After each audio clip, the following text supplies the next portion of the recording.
Some parents might insist that kids are still going to be kids when it comes to getting glasses. I mean, I get it. But here's the thing. Early myopia management isn't just about clearer vision today.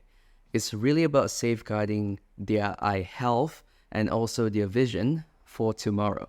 I'll share how I get parents on board with myopia management and how you can do it proactively so that we can save the eyes of our young, precious little ones. Hi there. So my name is Syafiq. I'm an optometrist. I've been actively practicing myopia management for the past 5.5 years. I know what it is like to start off as an optometrist or eye doctor, not knowing how to effectively manage myopia. So here I am just sharing all my experiences with you guys so that you guys can benefit out from it. And also, of course, we know by the year 2050, there's going to be a lot of people who are going to be short-sighted. And if we as optometrists and eye doctors can do anything to bring that down, that is going to be great. So I'm going to dive straight into it today. And the first thing that I would tell parents is that, look, their myopia can accelerate very quickly, especially if no myopia management is started. So I guess it's just about getting them to understand as to why we want to do it early. If we do not manage their myopia while it's still pretty low or on the early onset of it, it can actually project up to be pretty quick. So for instance, someone who's maybe 8 years old and they're already a -2, they might be projected once they're about 15 or 16 to maybe be like a -4 or even a -5.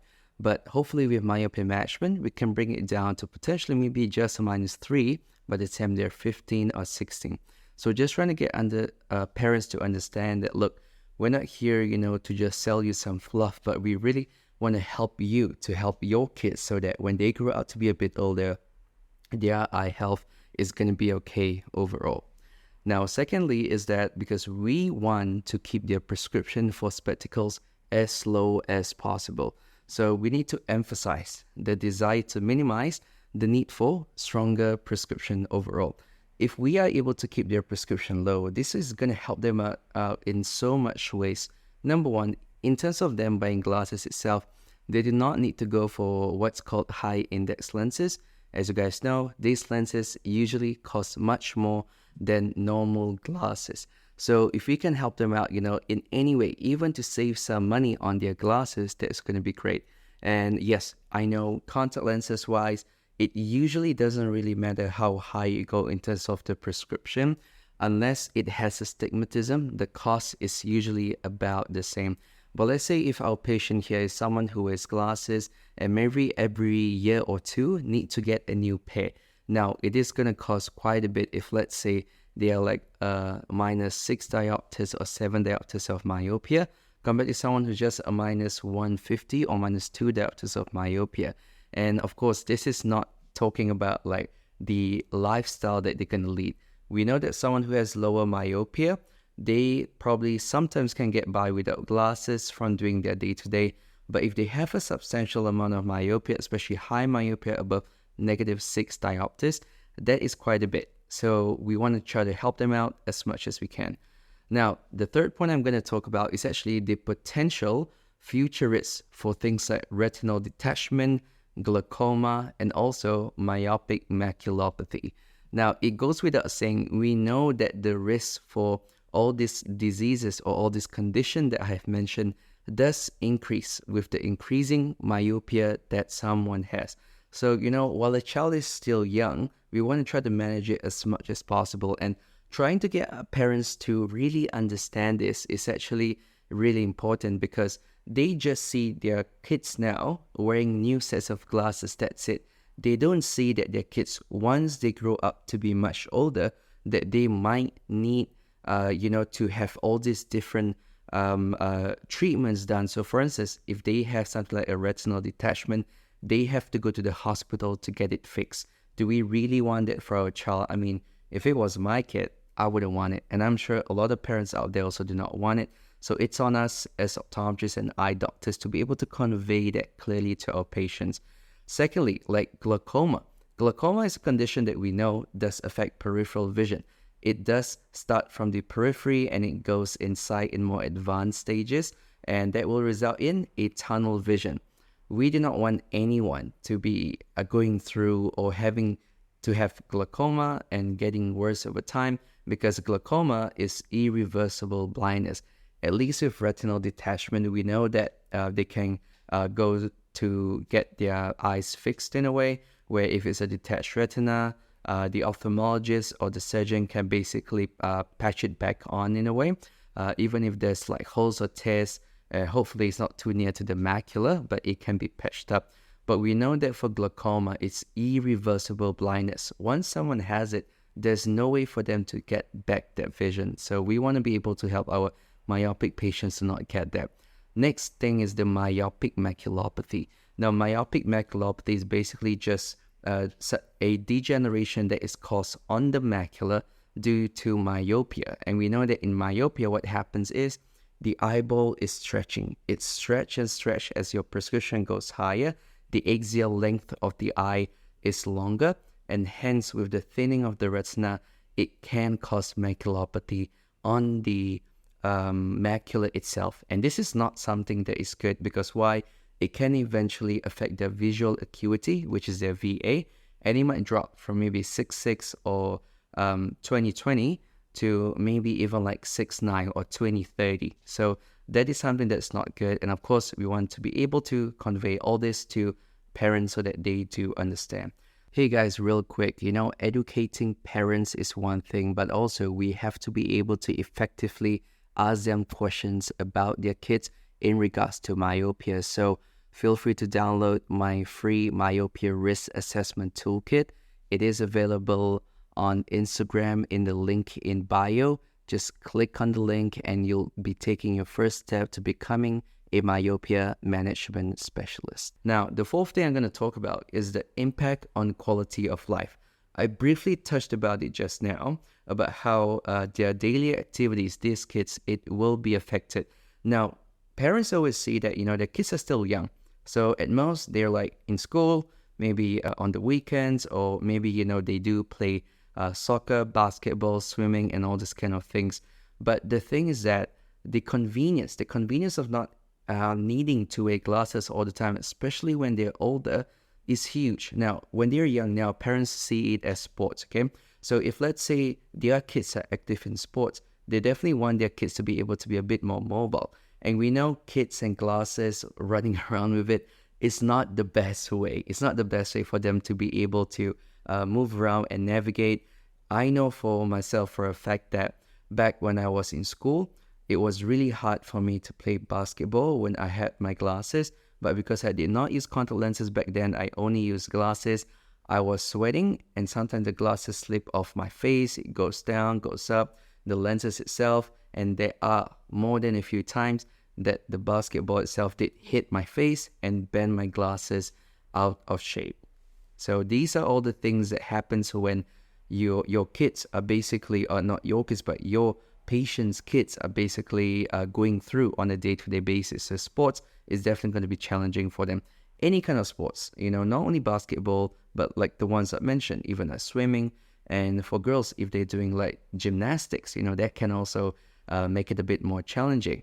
So we want to take all this into consideration and let parents know as to why they really have to take myopia management seriously at a much younger age. Now, as your kid starts to grow older, let's talk about when they reach the legal age for driving.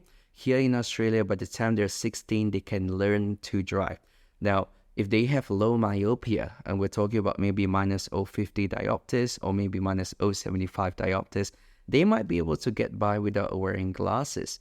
Now, but if their myopia is above minus 1 diopter, or their vision basically with both eyes, if they're seeing worse than 6/12 or 20/40, here in Australia, they have to wear prescription in order for them to be able to drive. Now, so we can see how that can be a bit of an inconvenience for some of these kids in a way that now they have to wear glasses when they're going to be driving, so they always have to have a pair with them. And of course, if their vision gets worse enough, they do have to wear the glasses full time. All right, so those are just some things to take note of. Now, of course, when they get a bit older, Sometimes they might be a bit more vain, or sometimes they just want to go out with their friends. So they might actually prefer to wear contact lenses. And now parents have to think about it when the kids are not maybe working yet or not being able to afford all these different things. They would have to now pay for glasses and contact lenses. So just think about that, the financial burden of it, like everything is just really bad. And the next thing also is about enforcing them about the role of outdoor activities and near work. They know their kids better than us, for sure. So one thing is that with parents, they know that, if their kids are spending too much time just cooped up in front of the computer screen, I understand, be it for like school or be it for the day, maybe play games quite a lot. That's another issue that we would maybe have to challenge in a way. But also not spending enough time outdoors where their eyes can relax and look far away, that definitely does play a part into this whole thing. And of course, the last thing that I mentioned, that I'm going to mention is the academic performance and daily activities. So this is just to address about how myopia can really impact a child's academic performance in school and also their daily life. Now, if the kid is someone who would voice out and would say that, hey, mom, dad, I can't really see too well, can you bring me to an optometrist? That'll be great. But most of the time, that's not what happened. Most of the time, what happened with kids, initial stages, at least when they get myopia or their vision gets worse in their glasses, is that they'll maybe just try to move a bit closer to the board in school, or maybe just try to copy off their friend when they have to copy something off the whiteboard in a way. And we can see that all these different things, where the child just try to cope with it. Sometimes they might get a bit of headache. Why? Because they are just straining their eyes, trying to see something as clearly as they can. So we can see how, it will affect how they're in school. And now, of course, when they cannot see clearly in school, it is going to affect how they're going to perform, how well they're going to be doing exams, how well they can maybe memorize some of the things that they have to memorize. So all of this does play a part. And sometimes when kids are not doing well in school, it might be their vision. It might not be a processing issue, like as simple as getting glasses. That might be all that really can really solve the issue for them. So if we do not take note of this when they are still young and while the prescription is still low, imagine what's going to happen as it gets worse over time. And again, just to talk about daily life, in terms of doing day-to-day activities, things are just going to get more challenging for them. From maybe, not able to easily read a book, to not able to see the meal that's in front of them, or even not be able to watch the TV. Although I do understand these days, kids are much more on their laptop or their computers and their phones and their iPads much more than TVs. And funny thing these days, I actually encourage parents to allow their kids to actually watch the TV because it is a bit of a distance, it is a bit further away. And I think that it's overall a bit better compared to just if it was to be a bit too close with all the screens that they have.